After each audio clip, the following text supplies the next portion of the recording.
রিঙ্কুর গল্পের আসরে সবাইকে স্বাগত জানাই। আমার অত্যন্ত প্রিয় সাহিত্যিক শরদিন্দু বন্দ্যোপাধ্যায়ের লেখা বেশ কয়েকটি গল্প এর আগে আপনাদের পড়ে শুনিয়েছি। তিনি ছোট বড় সকল বয়সের পাঠকের জন্যই নানা রুচির নানা স্বাদের গল্প লিখেছেন, যেগুলো ছোট বড় নির্বিশেষে সবাইকে সমান মুগ্ধ করে। মারাঠা সাম্রাজ্যের অভ্যুত্থানের পটভূমিতে সদাশিব নামে যে চরিত্রটি তিনি সৃষ্টি করে গেছেন, তাকে নিয়ে তাঁর 5টি গল্প আছে। এর প্রথম দুটি গল্প সদাশিবের আদিকাণ্ড এবং সদাশিবের অগ্নিকাণ্ড এর আগে আপনাদের পড়ে শুনিয়েছি। আজ আপনাদের পড়ে শোনাব সদাশিবের তৃতীয় গল্পটি, যার নাম সদাশিবের দৌড়দৌড়ি কাণ্ড। গল্পটি নেওয়া হয়েছে শরদিন্দু অমনিবাসের চতুর্থ খণ্ড কিশোর গল্প সমগ্র থেকে। আমার গল্প পাঠ যদি আপনাদের ভালো লাগে, তাহলে আমার এই চ্যানেলটিকে সাবস্ক্রাইব করার এবং গল্পটিকে লাইক ও শেয়ার করার অনুরোধ রইল। সদাশিবের দৌড়দৌড়ি কাণ্ড। শিবাজির বাবা শাহজি ভোঁসলে ছিলেন বিজাপুর রাজ্যের একজন মনসবদার। তাকে বিজাপুর দরবারে থাকতে হতো। সুলতান যখন যেখানে যেতে হুকুম করতেন, তখন দলবল নিয়ে সেখানে গিয়ে যুদ্ধ করতে হতো। পুনা ছিল শাহজির খাস জায়গিরি, কিন্তু পুনায় তিনি বেশি আসতে পারতেন না।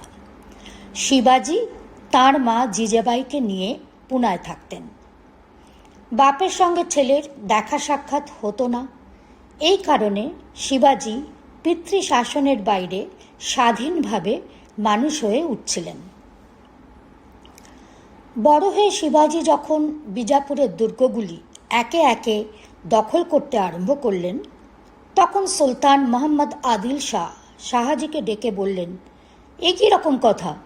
তুমি আমার মানসাবদার, আর তোমার ছেলে আমার দুর্গ কেড়ে নিচ্ছে। তুমি ছেলেকে শাসন করতে পারো না? শাহজি বললেন, হজরত, আমার ছেলে বড় দুষ্টু। আমি তাকে ত্যায্যপুত্র করেছি। সে আমার শাসন মানে না। আপনিই তাকে শাসন করুন। সুলতান মনে মনে অসন্তুষ্ট হলেন। তাঁর একবার ইচ্ছা হলো শাহজিকে হুকুম করেন, তুমি আমার পক্ষ থেকে সৈন্য নিয়ে ছেলের বিরুদ্ধে যুদ্ধ করো। কিন্তু তাতে বিপদ আছে। শাহজি যদি যুদ্ধ করতে গিয়ে দলবল নিয়ে ছেলের সঙ্গে মিলে যান, তাহলে অবস্থা আরও সঙ্গীন হয়ে উঠবে। সুলতান বললেন, আচ্ছা, তোমার ছেলেকে আমিই শাসন করব। তুমি যাও, সেনাপতি মুস্তাফা খাঁকে জিঞ্জি দুর্গ অবরোধ করতে পাঠাচ্ছি। তুমি তোমার সৈন্য নিয়ে তার সঙ্গে যোগ দাও। জিঞ্জি দুর্গ বিজাপুরের দক্ষিণে আর পুনা বিজাপুরের উত্তরে। পুনা থেকে জিঞ্জি প্রায় 300 ক্রোশ দূরে। শাহজি জিঞ্জি চলে গেলেন। তারপর আদিল শাহ শিবাজিকে দমন করবার অনেক চেষ্টা করলেন। শেষ পর্যন্ত 7,000 সৈন্য পাঠালেন। এই 7,000 সৈন্যের কি দশা হলো তা আমরা জানি। বিজাপুরে 7,000 সৈন্য বারুদের বিস্ফোরণে ছিন্ন ভিন্ন হয়ে যাওয়ার পর তোরনা দুর্গে সারাদিন খুব আনন্দ উৎসব চলল। শত্রু নিপাত হয়েছে। এখন আর দশহরার দিন যুদ্ধযাত্রা করবারও দরকার নেই। বিনা যুদ্ধে শত্রুকে ঘায়েল করেছেন শিবাজি। কিন্তু তবু আনন্দ উৎসবের মধ্যেও শিবাজির মনে একটা দুশ্চিন্তা আনাগোনা করছে।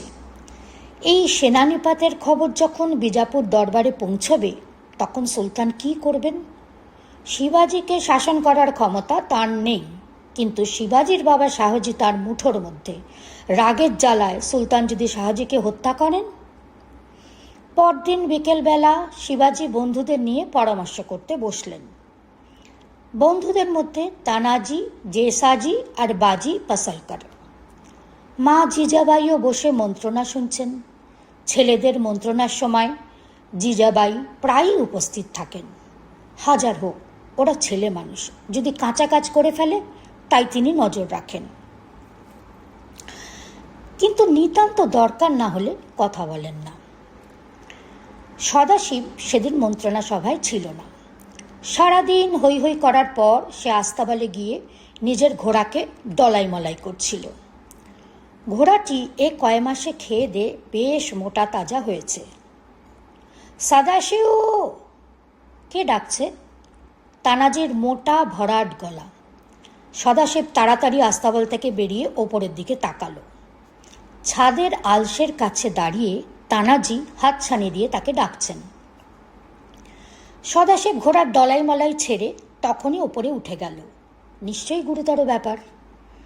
ছাদের মাঝখানে সভা বসেছে, শিবাজি কথা বলছেন আর সকলে বসে শুনছে।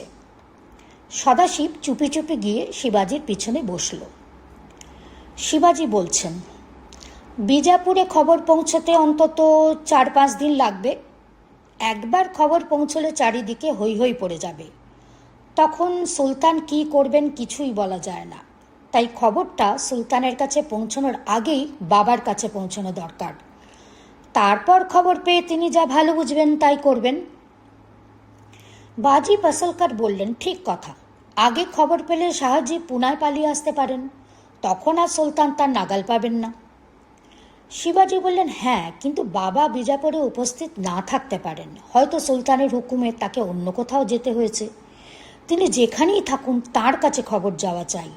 এখন কথা হচ্ছে কে যাবে খবর নিয়ে। শত্রুর রাজধানীতে যাওয়া মানে প্রাণ হাতে করে যাওয়া, ধরা পড়লে মৃত্যু নিশ্চিত। তাই এমন লোককে পাঠাতে হবে যে চতুর এবং সাহসী, যার ধরা পড়বার সম্ভাবনা কম। কে যাবে? বাজি পাসলকার বললেন, তুমি যাকে হুকুম করবে সেই যাবে। তানাজি বললেন, শিব্বা, আমাকে হুকুম করো, আমি যাব। শিবাজি হেসে বললেন, তোমাকে দিয়ে হবে না। তুমি শিবাজির বন্ধু, একথা অনেকেই জানে। তোমার চেহারাটাও এমন যে সকলের দৃষ্টি আকর্ষণ করে। তুমি গেলে ধরা পড়বার ভয় বড় বেশি। তবে কাকে পাঠাতে চাও? শিবাজি হাত বাড়িয়ে সদাশিবকে সামনে টেনে আনলেন। বললেন, এই ছেলেটাকে পাঠাতে চাই। ওর যে বুদ্ধি আছে, সাহস আছে, সে পরিচয়ও দিয়েছে। উপরন্তু ওকে আমার দলের লোক বলে এখনো কেউ চেনে না। শত্রুপক্ষে যারা ওকে দেখেছিল তারা কেউ বেঁচে নেই। সুতরাং ওকে পাঠানোই সবচেয়ে নিরাপদ। সকলে নীরব রইলেন। শিবাজির দূত নির্বাচন যে ঠিক হয়েছে তাতে সন্দেহ নেই। কেবল জিজাবাই একটু আপত্তি তুললেন। সদাশিব বড্ড ছেলে মানুষ, ও কি পারবে অত দূর যেতে যদি রাস্তা ভুলে যায়? শিবাজি হেসে উঠলেন, সদাশিব রাস্তা ভুলবার ছেলে নয়। কি বলিস সদাশিব? সদাশিব লজ্জিত হয়ে বলল, না, রাস্তা ভুলবো না। আমি দেখতে ছোট বটে, কিন্তু 18 বছর বয়স হয়েছে। যেখানে যেতে বলবে আমি যেতে পারবো। কোন রাস্তা দিয়ে যেতে হবে আমাকে দেখিয়ে দাও, আমি ঠিক বিজাপুরে গিয়ে পৌঁছব।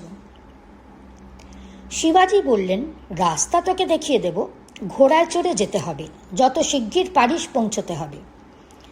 সদাশিব বলল, আমার ঘোড়া খেয়ে দিয়ে বেশ মোটা হয়েছে, সে আমাকে যত দূর বলো নিয়ে যেতে পারবে। শিবাজি মাথা নেড়ে বললেন, তোর ঘোড়া পারবে না।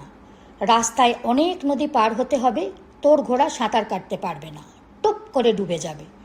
আমার একটা ঘোড়া আছে, তার নাম সিন্ধু ঘটক। সেই ঘোড়ায় চড়ে তুই যাবি। 3 মণ বোঝা ঘাড়ে করে সে কৃষ্ণা গোদাবরী পার হতে পারে। সদাশিব সিন্ধু ঘটককে চিনত। আস্তাবলে শিবাজির খাস ঘোড়া 10-12টা ছিল, তার মধ্যে সিন্ধু ঘটক একটা। গোলগাল নাদা পেট ঘোড়া, বেশি জোরে দৌড়তে পারে না, কিন্তু ভারী মজবুত। সদাশিব উৎসাহিত হয়ে উঠল। শিবাজির খাস ঘোড়ায় চড়ে সে যাবে, কত বড় সম্মান! সে লাফিয়ে উঠে বলল, তাহলে এখনই বেরিয়ে পড়ি না কেন? শিবাজি আকাশের দিকে তাকালেন। সূর্য অস্ত যাচ্ছে। তিনি বললেন, আজ আর হবে না, কাল ভোরবেলা তুই বেরোবি। তোকে বিজাপুরের রাস্তায় পৌঁছে দিয়ে আসব। কিন্তু একটা কথা, বাবা তোকে চেনেন না, যদি তোর কথায় বিশ্বাস না করেন। জিজাবাই নিজের হাত থেকে একটি তামার কবচ খুলে নিয়ে সদাশিবের হাতে বেঁধে দিলেন। বললেন, এই কবচ তাঁকে দেখাস, তিনি চিনতে পারবেন। তোরও কবচ ধারণ করলে মঙ্গল হবে, ওতে মা ভবানীর ফুল আছে। পরদিন তখনও সূর্য ওঠেনি, সবেমাত্র পূর্ব দিক ফর্সা হয়েছে। এমন সময় সদাশিব ঘোড়ায় চড়ে দুর্গ থেকে বেরুল। সঙ্গে আছেন শিবাজি আর তানাজি। সদাশিবের গায়ে ফর্সা জামাকাপড়, পায়ে জুতো, জিজাবাই তার চোখে কাজল পরিয়ে দিয়েছেন, মাথায় পাগড়ি বেঁধে দিয়েছেন। সদাশিবকে আর চেনা যায় না। 3 দিন আগে যে ছেলেটা ছেঁড়া জামাকাপড় পরে ছাগল চড়াতে বেরিয়েছিল, কে বলবে এ সেই ছেলেটা? শিবাজি আর তানাজি আগে আগে ঘোড়া চালিয়ে চললেন। পিছনে নাদুস নুদুস ঘোড়ার পিঠে সদাশিব। তার সঙ্গে অস্ত্রশস্ত্র, ঢাল তলোয়ার কিচ্ছু নেই, শুধু আছে কোমরে গোঁজা একটি ছোট ছুরি আর একটা খাবার ভরা ছালা। তাছাড়া ট্যাঁকে আছে গন্ডা কয়েক তামার পয়সা। তখনকার দিনে একলা মানুষের বেশি টাকা কড়ি নিয়ে রাস্তা চলা নিরাপদ ছিল না। সবাই চোর, সবাই ডাকাত। শিবাজি তাই সদাশিবকে এমনভাবে পাঠাচ্ছেন যেন কেউ তাকে বিরক্ত না করে। 3 দিন আগে তোরনা দুর্গের দক্ষিণ পশ্চিম কোণের যে গিরিশঙ্কর দিয়ে বিজাপুরি ফৌজ এসেছিল, সেই গিরিপথ দিয়ে শিবাজি আর তানাজি সদাশিবকে রাস্তা দেখিয়ে নিয়ে চললেন। ক্রমে সকাল হলো, চারিদিক শিশির ভেজা আলোয় ঝলমল করে উঠল। সদাশিব দেখল পাথর ছড়ানো রাস্তার ওপর তখনও কামান বোঝাই গরুর গাড়ির চাকার দাগ রয়েছে। মানুষগুলো নেই, কিন্তু চাকার দাগ রয়েছে। 7,000 মানুষের মধ্যে একটাও কি বেঁচে নেই? হয়তো 2-4 জন আছে, প্রাণ নিয়ে পালিয়েছে। কোথায় পালিয়েছে কে জানে। পাহাড়ের এলাকা পেরিয়ে অপেক্ষাকৃত সমতল জায়গায় পৌঁছতে বেলা প্রায় দুপুর হলো। এখান থেকে দক্ষিণ দিকে সড়ক গিয়েছে। খুব ভালো রাস্তা নয়, তবু রাস্তা। ঘোড়ার পিঠে যাওয়ার অসুবিধা নেই। শিবাজি সামনের দিকে আঙুল দেখিয়ে বললেন, এই রাস্তা বিজাপুরে গিয়েছে। রাস্তার পাশে মাঝে মাঝে গ্রাম আছে। রাত্রিরে গ্রামে থাকবি, কিন্তু সেখানে বেশি মানুষের ভিড়, সেখানে যাবি না। বিজাপুর শহরে পৌঁছতে 5-6 দিন লাগবে। সেখানে কাজ সেরেই ফিরে আসবি। রাস্তা চিনে ফিরে আসতে পারবি তো? সদাশিব বলল, পারব। যা যা বলে দিয়েছি মনে আছে? আছে। আচ্ছা, তাহলে এবার বেরিয়ে পড়। জয় ভবানী। জয় ভবানী বলে সদাশিব ঘোড়া চালালো। শিবাজি আর তানাজি ঘোড়ার পিঠে বসে চেয়ে রইলেন। সদাশিবের ঘোড়া যখন অনেক দূরে চলে গেল, তখন তাঁরা ঘোড়ার মুখ ফিরিয়ে আবার তোরনা দুর্গে ফিরে চললেন। সদাশিব চলেছে, সে এখন একলা। গুরুতর কাজের ভার তার মাথায়। কিন্তু তার মনে ভয় হলো না, বরং সে এই ভেবে উদ্দীপনা অনুভব করতে লাগলো যে এখন থেকে যা কিছু করবার সে নিজের বুদ্ধিতে করবে। ঘোড়াটা দুলকি চালে চলেছে, খুব জোরেও নয়, খুব আস্তেও নয়। এই চালে চললে দিনে অন্তত 15-16 ক্রোশ যাওয়া চলবে। সিন্ধু ঘটকের পিঠটি বেশ চৌকস, মনে হয় যেন সিংহাসনে বসে আছি। তার মেজাজও বেশ ঠান্ডা। সদাশিব মনের আনন্দে চলল। সূর্য মাথার উপর উঠে পশ্চিমে হেলে পড়ল। সদাশিব মনের আনন্দে খিদে তেষ্টার কথা ভুলে গেছে, কিন্তু সিন্ধু ঘটক ভোলেনি। প্রায় 2 ঘুড়ি চলবার পর এক জায়গায় এসে সে দাঁড়িয়ে পড়ল। রাস্তার ডান দিক থেকে ঝর্ণার জল এসে রাস্তার ওপর দিয়ে বয়ে গেছে। কাকচক্ষু জল, জলের তলায় বালি তকতক করছে। সিন্ধু ঘটক জলের কিনারায় দাঁড়িয়ে ঘাড় নিচু করে চোঁ চোঁ শব্দে জল খেতে লাগল। সদাশিবের মনে পড়ল এখনো খাওয়া হয়নি। সে ঘোড়ার পিঠ থেকে নামল, ঘোড়া ছেড়ে দিয়ে খাবারের থলিটি নিয়ে রাস্তার ধারে একটি পাথরের উপর গিয়ে বসল। জিজাবাই অনেক খাবার দিয়েছেন। ঘিয়ে ভাজা জোয়ারের রুটি, ছোলার ডালের ঝাল চকরি, মতিচুরের লাড্ডু, আরও কত কি। এমন সব জিনিস দিয়েছেন যা 2-1 দিনে নষ্ট হয়ে যাবে না। খাওয়া শেষ করে সদাশিব দেখল থলির একটা কোনো খালি হয়নি। সে উঠে পড়ল, আঁজলা ভরে ঝর্ণার জল খেয়ে সিন্ধু ঘটককে ডাকল। সিন্ধু ঘটক ইতিমধ্যে রাস্তার ধার থেকে বেশ খানিকটা ঘাস খেয়ে পেট ভরিয়ে নিয়েছে। সদাশিব তার পিঠে উঠে বসল। দুজনে ঝর্ণার আধ হাঁটু জল পার হয়ে দুলকি চালে চলল। রাস্তায় লোক চলাচল নেই। রাস্তার ধারে মাঝে মাঝে লোকালয়ের চিহ্ন পাওয়া যায়। 2-4টে মাটির ঘর যেন ভয় পেয়ে একত্র জড়ো হয়েছে, কিন্তু ঘরগুলি শূন্য, একটিতেও মানুষ নেই। কয়েকদিন আগে বিজাপুরি ফৌজ এই দিক দিয়ে গিয়েছিল, তাদেরই ভয়ে মানুষগুলো পালিয়েছে, এখনো ফিরে আসেনি। সদাশিব চলেছে। ক্রমে সূর্য যখন পশ্চিম দিকের পাহাড়ের চূড়া ছুঁয়েছে, তখন সে এক নদীর ধারে এসে পৌঁছল। বেশ বড় নদী, এপার ওপার প্রায় 200 গজ।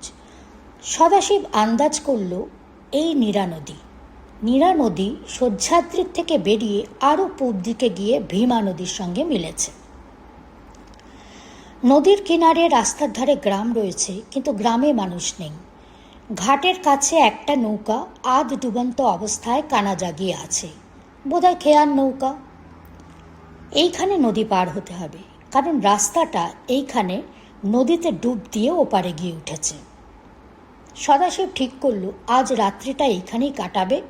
অনেক শূন্য ঘর পড়ে রয়েছে, একটা ঘরে রাত কাটিয়ে ভোর হতে না হতে আবার যাত্রা শুরু করবে। এই সময় সিন্ধুঘটক ঘাড় উঁচু করে একবার চিহি শব্দ করল। একটা ঘোড়া আর একটা ঘোড়ার গন্ধ পেলে যেরকম শব্দ করে সেই রকম। সদাশিব চারিদিকে তাকালো, কিন্তু ঘোড়া বা মানুষ কাউকে দেখতে পেল না। সে তখন ঘোড়া থেকে নেমে ঘোড়ার রাশ ধরে গ্রামের মধ্যে ঢুকল। সব শুদ্ধ 20-25টা মেটে ঘর, একটা গরু বাছুরের গোয়াল, আর কিছু নেই। সব ঘরের দরজা খোলা। সদাশিব কয়েকটা ঘরে উঁকি মেরে দেখল, ভিতরে কিচ্ছু নেই। গ্রামবাসীরা সব কিছু নিয়ে পালিয়েছে। গোয়ালে উঁকি মেরে সদাশিব আশ্চর্য হয়ে গেল। একটা ঘোড়া বাঁধা রয়েছে, মেহেদি রঙের বড় ঘোড়া, পাহাড়ি ঘোড়া নয়। এ ঘোড়া এখানে কোথা থেকে এলো? ঘোড়াটা সদাশিবকে দেখে কান খাড়া করে নাকের মধ্যে শব্দ করল। সিন্ধুঘটক তার উত্তর দিল। সদাশিব দেখল ঘোড়াটার সামনের ডান পায়ের হাঁটুতে ন্যাকড়ার ফ্যাট্টা বাঁধা রয়েছে। সে নড়তে চড়তে খোঁড়াচ্ছে।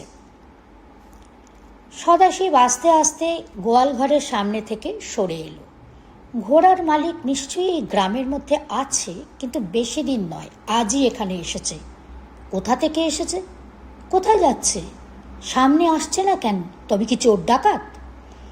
সূর্য অস্ত গিয়েছে, আকাশের মাঝখানে আধখানা চাঁদ নিজেকে স্পষ্ট করে তুলছে। সদাশিব গ্রামের সামনের দিকে ফিরে এলো। একটা বড় কুঁড়ে ঘর, বোধহয় গায়ের পাটিলের ঘর। তার দরজায় হুড়কো আছে, ভিতর থেকে বন্ধ করা যায়।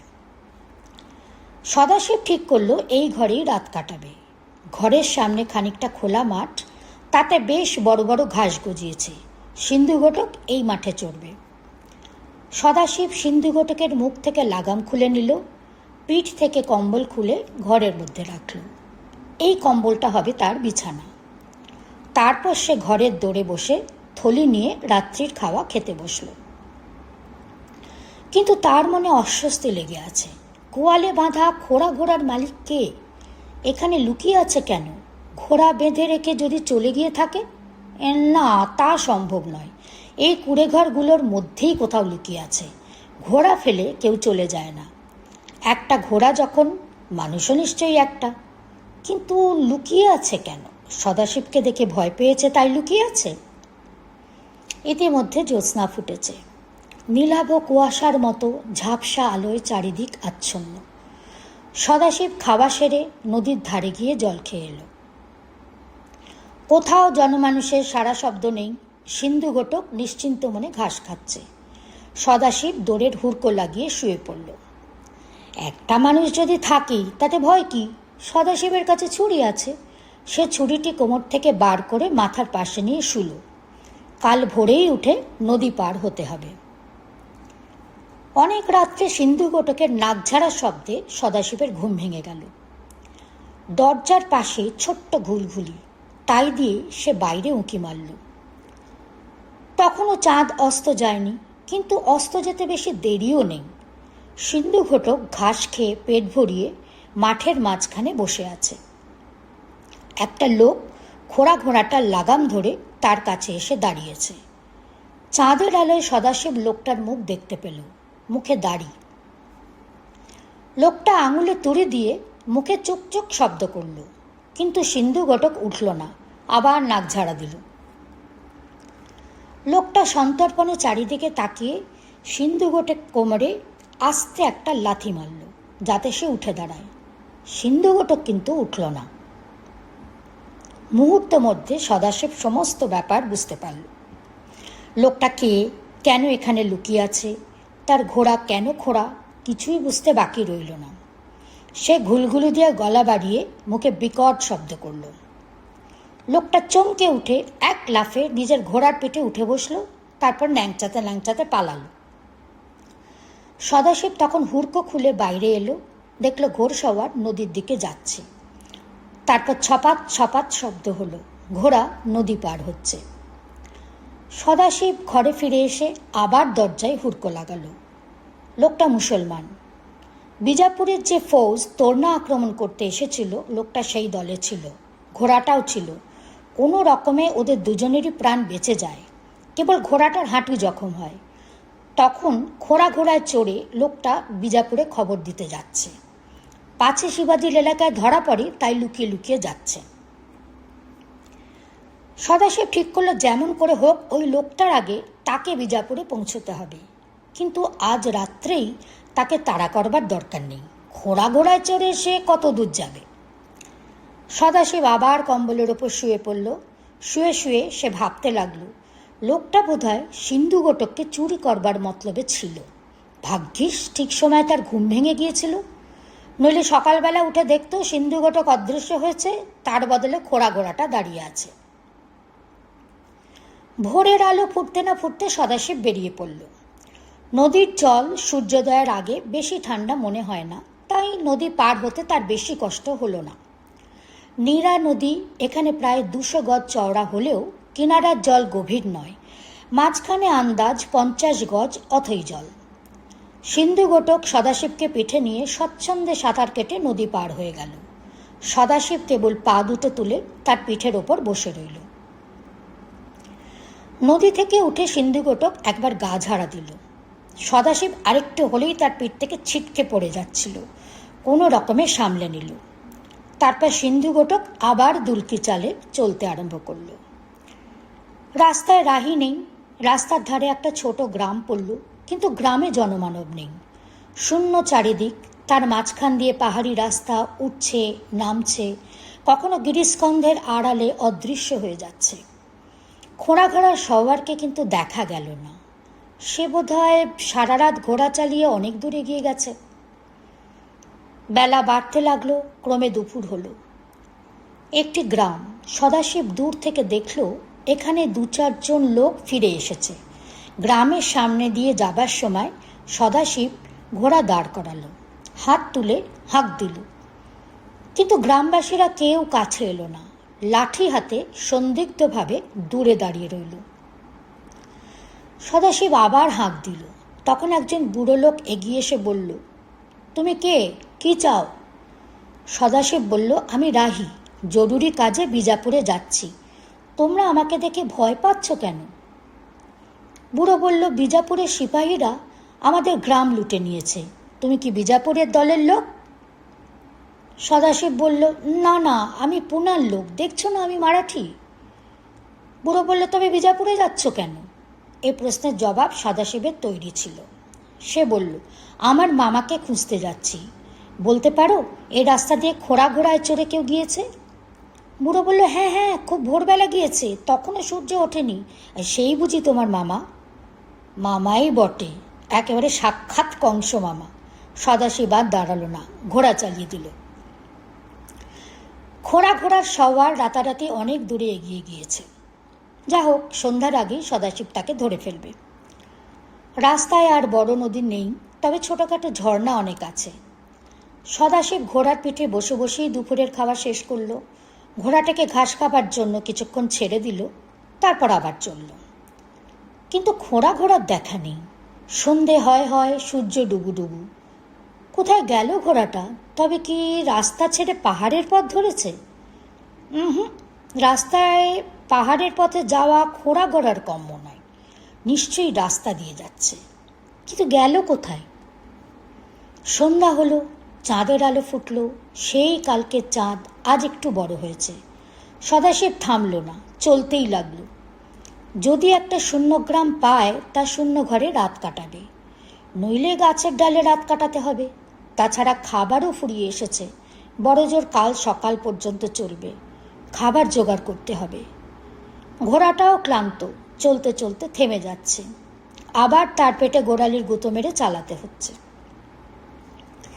এইরকম এক জায়গায় সিন্ধুঘটক থেমেছে। হঠাৎ সদাশিবের কানে এলো ঠুং ঠুং ঘণ্টির আওয়াজ। এই আওয়াজ সদাশিবের চেনা, গাঁয়ের মন্দিরে সন্ধ্যা আরতির ঘণ্টা বাজছে। সদাশিব পাশের দিকে তাকালো, কিন্তু গ্রাম দেখতে পেল না। খানিকটা চড়াই উঠেছে, তার গায়ে মানুষের পায়ে হাঁটা পাথের মতো অস্পষ্ট চিহ্ন। মানুষ বোধহয় এই পথ দিয়ে হেঁটে যায়। হয়তো চড়াইয়ের ওপারে গ্রাম আছে, রাস্তা থেকে দেখা যাচ্ছে না। সদাশিব ঘোড়া থেকে নেমে তার রাজ ধরে সেই দিক পানে চলল। এবড়ো খেবড়ো চড়াই, 50-60 গজ গিয়ে সদাশিব তার মাথায় উঠল। হ্যাঁ, সামনেই চড়াইয়ের কোলে একটি ছোট গ্রাম। 30-40টি খড় ছাওয়া কুটির, কিন্তু একটি কুটিরেও বাতি জ্বলছে না। চাঁদের আলোয় শূন্য গ্রামটি নিঝুম হয়ে আছে। সদাশিব অবাক হলো, গ্রামে কেউ নেই, তবে ঘণ্টি বাজাচ্ছিল কি? ঠিক এই সময় সদাশিব আবার শুনতে পেল ঘণ্টির শব্দ, ঠুং ঠুং ঠুং। গ্রামের ভিতর থেকেই শব্দ আসছে। সিন্ধুঘটককে সেইখানে ছেড়ে দিয়ে সদাশিব নেমে গেল। গ্রামের কুঁড়ে ঘরগুলি অবিন্যস্তভাবে এখানে ওখানে দাঁড়িয়ে আছে, তাদের ফাঁকে ফাঁকে যাতায়াতের পথ। এদিক ওদিক ঘুরতে ঘুরতে সে হঠাৎ দেখতে পেল একটি ছোট্ট মন্দিরের মধ্যে প্রদীপ জ্বলছে। পাথরের মন্দির, বোধহয় গ্রামের মধ্যে এই একটি মাত্র পাকা বাড়ি, কিন্তু লোকজন কাউকে দেখা যাচ্ছে না। সদাশিব পা টিপে টিপে সেই দিকে চলল। মন্দিরের খোলা দরজার সামনে গিয়ে দেখল ভেতরে বিঠোবার মূর্তি রয়েছে, আর একটি মেয়ে মন্দিরের মধ্যে বসে পুজো করছে। মেয়েটি দরজার দিকে পেছন ফিরে পূজা করছিল, তাই সদাশিবকে দেখতে পেল না। সদাশিব দেখল মেয়েটি একলা, তার সঙ্গে অন্য কেউ নেই। সদাশিব সন্তর্পণে যেই আরেক পা বাড়িয়েছে, অমনি পায়ের তলায় পাথরকুচি পড়ে একটু শব্দ হলো। মেয়েটি ঘাড় ফিরিয়ে দেখল, তারপর অস্ফুটে চিৎকার করে ধড়মড়িয়ে উঠে মন্দিরের দোর ভিতর থেকে বন্ধ করে দিল। কিছুক্ষণ দুপক্ষই চুপচাপ। তারপর সদাশিব গলা ঝাড়া দিয়ে বলল, ভয় পেও না, আমি তোমার অনিষ্ট করব না। মন্দিরের ভিতর থেকে সারা শব্দ এলো না। তখন সদাশিব আবার বলল, আমার কোনো বদমতলব নেই, তুমি যদি ভয় পাও আমি চলে যাচ্ছি। সে কিন্তু চলে গেল না, অপেক্ষা করে রইল। খানিক পরে মন্দির থেকে মেয়েলি মিহি গলায় আওয়াজ এলো, তুমি কে, কি চাও? সদাশিব বলল, কিচ্ছু চাই না, আমি মারাঠি হিন্দু, রাস্তা দিয়ে যাচ্ছিলাম, ঘণ্টির শব্দ শুনে এসেছি।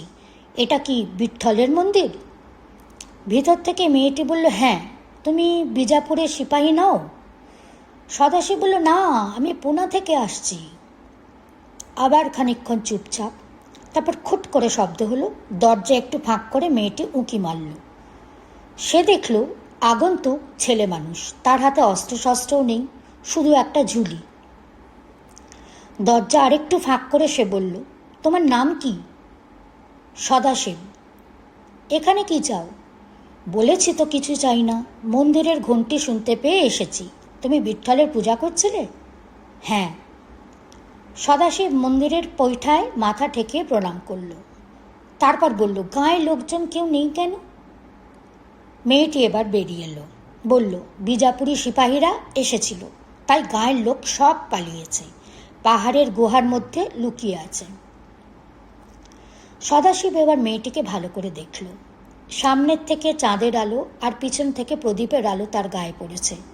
কালো কালো মেয়েটি, ছোটোখাটো গরম, বেশ শ্রী আছে, বয়স 11-12 বছরের বেশি নয়। সেই নির্জন গ্রামে একলা কি করছে? সে জিজ্ঞাসা করল, তুমি এখানে একলা আছো? মেয়েটি একটু হাসল, বলল, না, আমিও পালিয়েছি। আমার বাবা বিঠ্ঠলের পূজারী, তিনি বুড়ো মানুষ, তার উপর বিজাপুরীদের হাতে জখম হয়েছেন, তিনি আসতে পারেন না, তাই আমি বিঠ্ঠলের পুজো দিতে আসি। সদাশিব একটা নিঃশ্বাস ফেলে পৈঠার ওপর বসল, বলল, বিজাপুরি সিপাহীরা বড় অত্যাচার করে না? শিবাজির সৈন্য কিন্তু গ্রামের লোকের ওপর অত্যাচার করে না। মেয়েটির এতক্ষণে ভয় কেটেছে, কৌতূহল দেখা দিয়েছে। সেও চাতালের ওপর বসল। বলল, শিবাজির নাম শুনেছি, তুমি বুঝি শিবাজির দলের লোক? সদাশিব একটু ঘাড় নাড়ল। এই মেয়েটিকে দেখেই, ওর কথা শুনে কুঙ্কুর কথা মনে পড়ে যায়। সে বলল, আমার গাঁয়ে তোমার মতো একটি মেয়ে আছে, তার নাম কুঙ্কু। তোমার নাম কি? মেয়েটি একটু ঘাড় বেঁকিয়ে বলল, সেবন্তী। তারপর দুজনের মধ্যে ভাব হয়ে গেল। সেবন্তীর মনে ভারী কৌতূহল। সে নানা কথা জিজ্ঞাসা করতে লাগলো। সদাশিব একসময় বলল, সেবন্তী বহিন, আমার বড় তেষ্টা পেয়েছে, একটু জল দিতে পারো? দিচ্ছি বলে সেবন্তী মন্দির থেকে জল এনে দিল। সদাশিব ঢকঢক করে এক ঘটি জল খেয়ে ফেলল। ঘটি রেখে এসে সেবন্তী আবার বসল। বলল, সদাশিব ভাই, তোমার থলিতে কি আছে? সদাশিব বলল, খাবার, কিন্তু বেশি নেই, সব ফুরিয়ে এসেছে। কাল কি খাবো তাই ভাবছি। সেবন্তী প্রশ্ন করল, তুমি এখন কি করবে? রাত্রিরে কি এখানেই থাকবে? সদাশিব বলল, তাই ইচ্ছে, যদি তোমার অমত না থাকে। কোনো একটা ঘরে শুয়ে থাকবো, সকাল হলেই চলে যাব। সেবন্তী বহিন, তুমি কি আমাকে কিছু খাবার দিতে পারো? আমি এমনি চাই না, আমার কাছে পয়সা আছে। সেবন্তী গালে হাত দিয়ে খানিক ভাবল, তারপর বলল, গ্রামে তো খাবার জিনিস কিছু নেই। যা ছিল তার বেশিরভাগ বিজাপুরি সিপাহীরা লুটে নিয়ে গেছে, বাকি গ্রামের লোকেরা গুহায় নিয়ে গেছে। সদাশিব বলল, তবে থাক, আমি চালিয়ে নেব। তুমি এবার ফিরে যাও, দেরি হলে তোমার বাবা ভাববেন। সেবন্তী বলল, তুমি তাহলে রাত্রিরে এখানেই থাকবে? হ্যাঁ। সেবন্তী মন্দিরের সামনে একটা কুঁড়ে ঘর দেখিয়ে বলল, তুমি ওই ঘরে শুয়ো, ওটা আমাদের ঘর। আচ্ছা। সেবন্তী উঠল, মন্দিরের দরজা বাইরে থেকে ভেজিয়ে দিয়ে একটু হেসে বলল, আমি তবে যাই। এসো বহিন। সেবন্তী চলে গেল। চাঁদের আলোয় যেন মিলিয়ে গেল। সদাশিব আরও কিছুক্ষণ বসে রইল, তারপর উঠে পড়ল। তাড়াতাড়ি খাওয়া দাওয়া সেরে শুয়ে পড়া দরকার। ভোরেই আবার বেরিয়ে পড়তে হবে, এখনো দুদিনের রাস্তা বাকি। সেবন্তীর ঘরে দৌড় বন্ধ করে সদাশিব ঘুমিয়ে পড়েছিল। তখনও চাঁদ অস্ত যায়নি। দরজায় খুটখুট শব্দ শুনে সে জেগে উঠল। কিছুক্ষণ চুপ করে শোনবার পর সে সতর্কভাবে বলল, কে? বাইরে থেকে মিহি গলায় উত্তর এলো, আমি সেবন্তী, দৌড় খোলো। সদাশিব দৌড় খুলে দেখল সেবন্তী হাসি মুখে দাঁড়িয়ে আছে, তার হাতে একটি পুটুলি। সে আশ্চর্য হয়ে বলল, তুমি আবার এলে যে? সেবন্তী পুটুলি দেখিয়ে বলল, তোমার জন্য খাবার এনেছি, কই তোমার থলি বার করো। সদাশিব আরও আশ্চর্য হয়ে থলি বার করে দিল। বলল, খাবার কোথায় পেলে? সেবন্তী পুটুলি থেকে খাবার সদাশিবের থলিতে ভরে দিতে দিতে বলল, সে খবরে তোমার দরকার কি, এতে তোমার দুদিন চলে যাবে। সদাশিব গাঢ় স্বরে বলল, তোমাকে যতই দেখছি কুঙ্কুর কথা মনে পড়ে যাচ্ছে, কত পয়সা দেবো সেবন্তী বহিন? সেবন্তী বলল, পয়সা চাই না, তুমি আবার এই রাস্তা দিয়েই ফিরবে তো? হ্যাঁ, আমার জন্য নগর থেকে কিছু মিছু কিনে এনো, আমি রোজ সকাল সন্ধে এইখানে বসে তোমার পথ চেয়ে থাকব। আচ্ছা, যদি ফিরি নিশ্চয়ই আনব। তুমি আরেকটু ঘুমিয়ে নাও, সকাল হতে এখনো অনেক দেরি। আচ্ছা আচ্ছা। সেবন্তী কিছু দূর চলে যাবার পর সদাশিব ডাকল, সেবন্তী বহিন। সেবন্তী ফিরে এসে কাছে দাঁড়ালো, কি? সদাশিব বলল, গ্রামবাসীদের বলো তারা এখন গ্রামে ফিরে আসতে পারে, আর কোনো ভয় নেই। সেবন্তী বলল, কিন্তু বিজাপুরি সিপাহীর দল যে এই পথ দিয়ে ফিরে আসবে। সদাশিব বলল, না, তারা আর ফিরে আসবে না। পরদিন কাক কোকিল ডাকার সঙ্গে সঙ্গে সদাশিব যাত্রা শুরু করল। সারাদিন পথ চলল। দুপুরবেলা সেবন্তীর দেওয়া খাবার খেল। কয়েক মুঠি শুকনো ছোলা, কয়েকটা জনারের রুটি আর এক ডেলা আখের গুড়। যাদের সর্বস্ব সিপাহীরা লুটে নিয়ে গেছে, তারা এর বেশি আর কি দিতে পারে? সেবন্তী বহিন যেন কুঙ্কুর যমজ বোন, নিশ্চয়ই নিজের খাবার তাকে দিয়েছে। সব মেয়েই কি এরকম হয়? সারাদিন চলেও সে খোঁড়া ঘোড়ার দেখা পেল না। কোথায় গেল ঘোড়া আর তার সওয়ার? তবে কি তারা পিছিয়ে গেছে? হয়তো খোঁড়া ঘোড়া আর চলতে পারেনি, তাই সওয়ার পিছিয়ে পড়েছে। কিন্তু যদি কোনো উপায়ে এগিয়ে গিয়ে থাকে? সদাশিব শাহজিকে খবর দেবার আগেই যদি বিজাপুর দরবারে খবর পৌঁছে যায়, তাহলেই তো সর্বনাশ। সদাশিবের এতদূর আশাই মিথ্যে হয়ে যাবে। শাহজিকে সুলতান নিশ্চয়ই কোতল করবে। সদাশিব যথাসাধ্য জোরে ঘোড়া চালালো, কিন্তু ঘোড়ার নাগাল পেল না। সন্ধ্যাবেলায় সে এমন এক জায়গায় এসে পৌঁছল যেখানে কোনো লোকালয় নেই। কি করা যায়? সে রাস্তা থেকে খানিকটা দূরে গিয়ে সিন্ধু ঘটককে একটা গাছের তলায় ছেড়ে দিল আর নিজে গাছে উঠে বসল। গাছটি বেশ বড় আর ঝাঁকড়া। সদাশিবের গাছে ঘুমানো অভ্যেস আছে। সে একটা মোটা ডালের দুদিকে পা ঝুলিয়ে বসল, গুড়িটি দুহাত দিয়ে জড়িয়ে তার গায়ে গাল রেখে ঘুমিয়ে পড়ল। গাছের নিচে আশেপাশে ঘাস গজিয়েছে। সিন্ধু ঘটক চাঁদের আলোয় তাই খেতে লাগলো। তারপর পেট ভরলে গাছের তলায় বসে সেও ঘুমোতে লাগলো। পরদিন সদাশিব আবার চলল। আজ কিন্তু রাস্তার চেহারা অন্যরকম। মাঝে মাঝে রাস্তায় 2-4টে লোক দেখা যাচ্ছে। রাস্তার ধারে গ্রামের সংখ্যাও বেশি, কিন্তু বেশিরভাগ গ্রামেই মুসলমানের বাস। সদাশিব বুঝল বিজাপুর নগর আর বেশি দূর নয়। দুপুরবেলা সদাশিব সিন্ধু ঘটককে রাস্তার ধারে ঘাসের ওপর ছেড়ে দিয়ে নিজেও খেতে বসল। বসে বসে খাচ্ছে আর ভাবছে। এমন সময় দেখল পিছন দিক থেকে এক পাল ভেড়া নিয়ে একটা লোক আসছে। বোধহয় কাছের কোনো গ্রাম থেকে আসছে, কারণ সদাশিব আগে তাদের রাস্তায় দেখতে পায়নি। লোকটা ভারী জোয়ান একজন মুসলমান। এরও বাঁশি বাজাতে বাজাতে চলেছে। ভেড়াগুলো তার আগে আগে যাচ্ছে।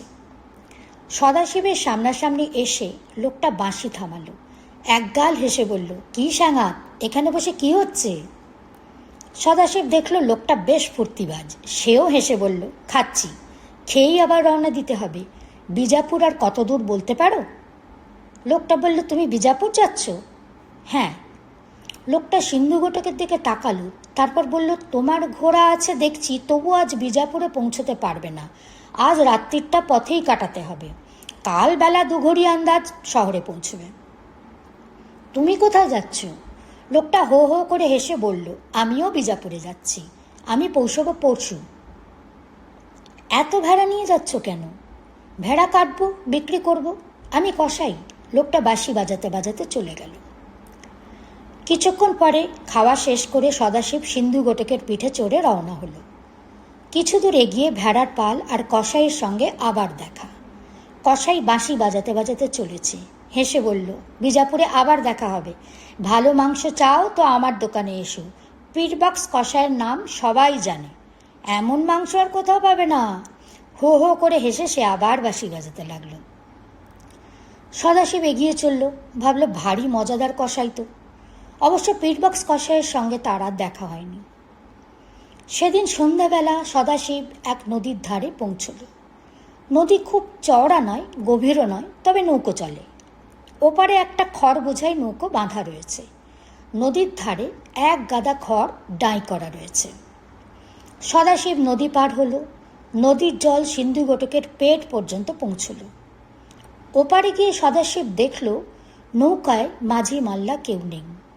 হয়তো কাছেই গ্রাম আছে। সদাশিব একটু ভাবল, গ্রাম কোথায় খুঁজতে যাওয়া ঠিক হবে না। তার চেয়ে নদীর ধারে এই খড়ের গাদার মধ্যে রাত কাটালে মন্দ হয় না। সকাল না হলে মাঝি মাল্লা আসবে না, তার আগেই সে বেরিয়ে পড়বে। সিন্ধু ঘটককে নদীর ধারে ছেড়ে দিয়ে সদাশিব রাত্রির খাবার খেয়ে নিল। তারপর খড়ের গাদার মধ্যে ঢুকে শুয়ে রইল। খড়ের মধ্যে বেশ গরম। সদাশিবের শরীরও কদিন অনবরত ঘোড়া চালিয়ে ক্লান্ত হয়েছিল। সে অঘরে ঘুমিয়ে পড়ল। একেবারে ঘুম ভাঙল যখন পূবের আকাশে উষার আলো ঝিলমিল করছে। সদাশিব খড়ের গাদা থেকে বেরিয়ে এসে দেখল নদীর জলের ওপর সাদা মলমলের মতো কুয়াশা জমেছে। ঘোড়াটা খানিক দূরে নদীর ধারে দাঁড়িয়ে আছে। সদাশিব তাড়াতাড়ি সেই দিকে চলল। বড্ড দেরি হয়ে গেছে। কিন্তু ঘোড়ার কাছে গিয়ে সে থমকে দাঁড়িয়ে পড়ল। এ কি? এ তো সিন্ধু ঘটক নয়। এ যে সেই ঘোড়াটা, ওই যে হাঁটুতে ফ্যাটটা বাঁধা রয়েছে। সদাশিব মাথায় হাত দিয়ে বসে পড়ল। ব্যাপার বুঝতে তার দেরি হলো না। ঘোড়া সবার কখন একসময় পেছিয়ে গিয়েছিল, তারপর সারা রাস্তা তার পিছন পিছন আসছিল। আজ রাত্রিরে কোনো সময় সে নদী পার হয়ে সিন্ধু ঘটককে চাঁদের আলোয় দেখতে পেয়েছে। তারপর নিজের ঘোড়াটা এখানে রেখে সিন্ধু ঘটকের পিঠে চড়ে পালিয়েছে। এখন উপায়? সদাশিবের কান্না এলো। এই খোঁড়া ঘোড়াটার পিঠে চড়েই বিজাপুর যেতে হবে। হয়তো পৌঁছতে সন্ধে হয়ে যাবে। ইতিমধ্যে সুলতানের কানে খবর উঠবে। কিন্তু উপায় কি? সদাশিব খোঁড়া ঘোড়ার পিঠে কম্বল বাঁধল, মুখে লাগাল মাগালো, তারপর ন্যাংচাতে ন্যাংচাতে বিজাপুরের দিকে চলল। ঢেউ খেলানো রাস্তা। বেলা দুঘড়ির সময় একটা চড়াইয়ের মাথায় উঠে সদাশিব দেখল দূরে আকাশের গায়ে বিজাপুর শহরের দুর্গ প্রাকার যেন আঁকা রয়েছে। সেখানে পৌঁছতে কিন্তু দুপুর পার হয়ে গেল। বিজাপুর নগরের দুর্গ প্রাকারের নিচে দাঁড়িয়ে তার মাথার দিকে তাকালে ঘাড় খচে যায়, এত উঁচু। তোরণের প্রবেশপথ উঁচু, কিন্তু বেশি চওড়া নয়। সদাশিব যখন পৌঁছল দুর্গর দ্বারে বেশি ভিড় নেই। প্রহরীরা পাহারা দিচ্ছে। 2-4 মুসাফির শহরে ঢুকছে, 2-4 বেরুচ্ছে। বাইরে উটের দল বসে আছে। এক পাল গাধা পিঠে মালের বোঝা নিয়ে দাঁড়িয়ে আছে। এক পাশে প্রাকারের গায়ে বড় বড় লোহার আংটা ঝুলছে, তাতে পাশাপাশি কয়েকটা ঘোড়া বাঁধা রয়েছে। সদাশিব কোনো দিকে না তাকিয়ে একেবারে ঘোড়া শুদ্ধ তোরণদ্বারের সামনে হাজির হলো। অমনি 2 প্রহরী বল্লম নিয়ে তার পথ আগলে দাঁড়ালো। একজন বলল, ঘোড়া নিয়ে ফাটক দিয়ে ঢোকবার হুকুম নেই। কে তুমি? সদাশিব বলল, আমি পুনা থেকে জরুরি কাজে এসেছি। প্রহরী বলল, আগে ঘোড়া বেঁধে রেখে এসো, তারপর তোমার কথা শুনব। সদাশিব ঘোড়া বাঁধার জায়গায় গেল। সেখানে 6-7টা ঘোড়া বাঁধা রয়েছে। সদাশিব ঘোড়া থেকে নেমে অন্য ঘোড়াদের পাশে নিজের ঘোড়া বাঁধতে যাবে, একটা ঘোড়ার নাক ঝাড়ার শব্দে চমকে উঠল। চোখ ফুরিয়ে দেখল, আরে এ কি? সিন্ধুঘটক! যে লোকটা সিন্ধুঘটককে চুরি করেছিল সে এইখানে তাকে বেঁধে রেখে নগরে প্রবেশ করেছে। সদাশিবের বুক নেচে উঠল, কিন্তু এখন সময় নেই। সে সিন্ধুঘটকের গায়ে একবার হাত বুলিয়ে নগরের কাছে ফিরে গেল। ফটকের কাছে প্রধান প্রহরী জিজ্ঞাসা করল, নগরে কার সঙ্গে তোমার জরুরি কাজ? সদাশিব বলল, আমার মামা বলবন্ত রাও মনসবদার শাহজি ভোসলের অধীনে কাজ করে। আমি মামাকে জরুরি খবর দিতে এসেছি। প্রহরী বলল, কিন্তু মনসবদার শাহজি ভোসলে তো এখানে নেই। তিনি নিজের দলবল নিয়ে সেনাপতি মুস্তাফা খাঁর সঙ্গে জিঞ্জি দুর্গ অবরোধ করতে গিয়েছেন। হ্যাঁ, এখানে নেই? না। জিঞ্জি দুর্গ কোথায়? কত দূর? প্রহরী ডান দিকে রাস্তা দেখিয়ে বলল, জিঞ্জি দুর্গ এই দিকে, 4-5 দিনের পথ। সদাশিব একটু ভাবল, এ মন্দ হলো না। সুলতান খবর পেলেও শাহজি তার নাগালের বাইরে, এখনো সময় আছে। সে বলল, আমাকে যেতেই হবে, মামাকে খবর না দিলেই নয়। আচ্ছা, সেলাম সেলাম। সদাশিব ঘোড়ার কাছে ফিরে গেল। এদিক ওদিক চেয়ে দেখল কেউ তাকে লক্ষ্য করছে না। সে তখন সিন্ধুঘটককে খুলে নিয়ে তার পিঠে চড়ে বসল। যে রাস্তা প্রহরী দেখিয়ে দিয়েছিল সেই রাস্তায় ঘোড়া ছুটিয়ে দিল। সদাশিব চলেছে তো চলেছেই। দিন যায়, রাত আসে, আবার দিন আসে। পূর্ণিমা কেটে গিয়ে কৃষ্ণপক্ষ আরম্ভ হয়, কিন্তু জিঞ্জির পথ আর শেষ হয় না। কোথায় জিঞ্জি? কত দূরে? এদিকে রাস্তার ধারে ধারে যেসব গ্রাম আছে তাদের অবস্থা ভালো। এদিকে তো আর লুটপাট হয়নি। গ্রামবাসীরা সদাশিবকে খেতে দেয়, রাত্রে শোবার জায়গা দেয়। সদাশিব প্রশ্ন করে, জিঞ্জি এখান থেকে কত দূর? তারা হাঁ করে থাকে, বলে, জিঞ্জি সে আবার কি? সদাশিব ঘুরিয়ে বলে, বিজাপুরি পল্টন কোন দিকে গেছেন? তারা আঙুল দেখিয়ে বলে, ওই দিকে। সদাশিব সেই দিকে ঘোড়া চালায়। রাস্তার আগের মতোই আঁকা বাঁকা, উঁচু নিচু, মাঝে মাঝে নদী আছে। রাস্তায় যারা যাতায়াত করে তারা কেউ দূরের যাত্রী নয়, বেশিরভাগই এই গ্রাম থেকে ও গ্রামে যায়। কদাচিৎ 2-1 দল সওদাগরের উট গলা উঁচু করে চলে যায়। 2-4টে গরুর গাড়ি মালের বোঝা নিয়ে ক্যাঁচ ক্যাঁচ শব্দ করে চলতে থাকে। একদিন বিকেলবেলা সদাশিব চলেছে, শুনতে পেল পিছনে খটখট ঘোড়ার খুরের শব্দ। ঘাড় ফিরিয়ে দেখল 2 সওয়ার আসছে। তাদের সাজ পোশাক, তলোয়ার বল্লম দেখে সদাশিব বুঝল এরা বিজাপুরি সৈনিক। সে তাড়াতাড়ি রাস্তার একপাশে সরে গেল। বিজাপুরি সওয়ারদের তেজি ঘোড়া কিছুক্ষণের মধ্যে সদাশিবের পাশাপাশি হলো। সদাশিবের ঘোড়া দেখে বিজাপুরি ঘোড়া দুটো অবজ্ঞা ভরে নাক ঝাড়া দিল। সওয়ার 2জনও সিন্ধুঘটকের পানে তাকাতে তাকাতে চলল। তারা নিজের ঘোড়ার বেগ কমিয়ে সিন্ধুকোটেকের সঙ্গে সঙ্গে যেতে লাগলো। সদাশিব লক্ষ্য করল সবার দুজন সামান্য সিপাহী শ্রেণীর লোক নয়, তাদের দরজা আরও উঁচু, বোধহয় হাবিলদার কি জুমলাদার। তাদের মধ্যে একজন হঠাৎ হেসে উঠে বলল, শোভান মিয়া, এমন জ্বালার মতো পেটওয়ালা ঘোড়া কখনো আগে দেখেছ? শোভান মিয়া হাসতে হাসতে মাথা নাড়ল। তারপর তার চোখ ঘোড়া ছেড়ে আরোহীর দিকে উঠল। সে দেখল একটা ছোট ছেলে এখনো গোঁ ফোটেনি। সে বলল, কিরে ছোড়া, তোর ঘোড়া কি খায়? সদাশিব বলল, ঘাস খায়। দুজনে হো হো করে হেসে উঠল, যেন ভারী হাসির কথা। অন্য মিয়া জিজ্ঞাসা করল, শুধু ঘাস খায়, দানা খায় না? সদাশিব বলল, না।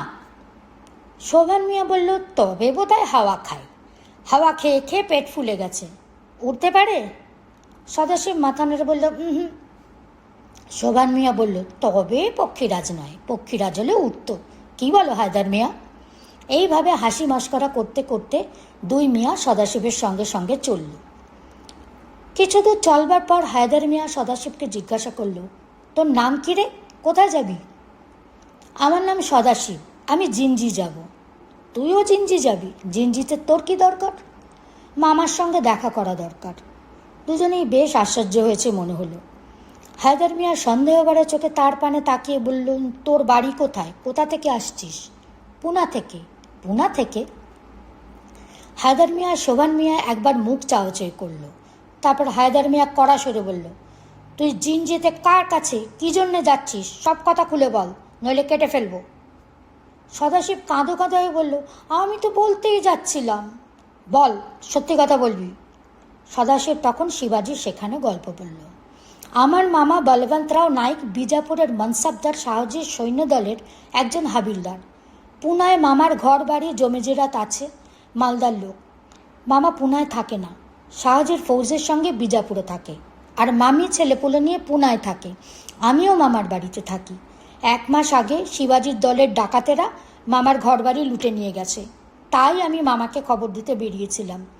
বিজাপুরে গিয়ে শুনলাম মামা শাহজির সঙ্গে জিঞ্জি গিয়েছে, তাই আমিও জিঞ্জি যাচ্ছি। দুই মিয়া আবার মুখ তাকাতাকি করল। শোভান মিয়া বলল, শাহজি ভোসলে শিবাজির বাপ, সেটা তুই জানিস? সদাশিব বলল, জানি, বাপ বেটায় মুখ দেখা দেখি নেই। দুই মিয়া কিছুক্ষণ খাটো গলায় নিজেদের মধ্যে কথা বলল। তারপর শোভান মিয়া সদাশিবকে বলল, আমরাও জিঞ্জি যাচ্ছি, তুই আমাদের সঙ্গে আয়। সদাশিব উল্লসিত হয়ে বলল, তোমরাও জিঞ্জি যাচ্ছ? তবে তো ভালোই হলো, একলা যেতে বড় ভয় করে। তোমরা বুঝি বিজাপুরের ফৌজদার? হ্যাঁ, আয় আমাদের পিছনে পিছনে। আচ্ছা, কতদিন আর লাগবে জিঞ্জি পৌঁছতে? কাল সন্ধ্যা নাগাদ পৌঁছানো যাবে। দুজনে ঘোড়া ছুটিয়ে দিল। সদাশিব ওদের পিছনে চলল। কিন্তু সদাশিবের প্রাণে শান্তি নেই। এ আবার এক নতুন ফ্যাশন। ওরা যদি মিথ্যে কথা ধরে ফেলে তবেই সর্বনাশ।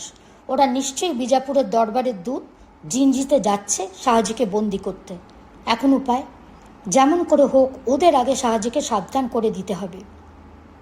সন্ধ্যা হতে আর দেরি নেই।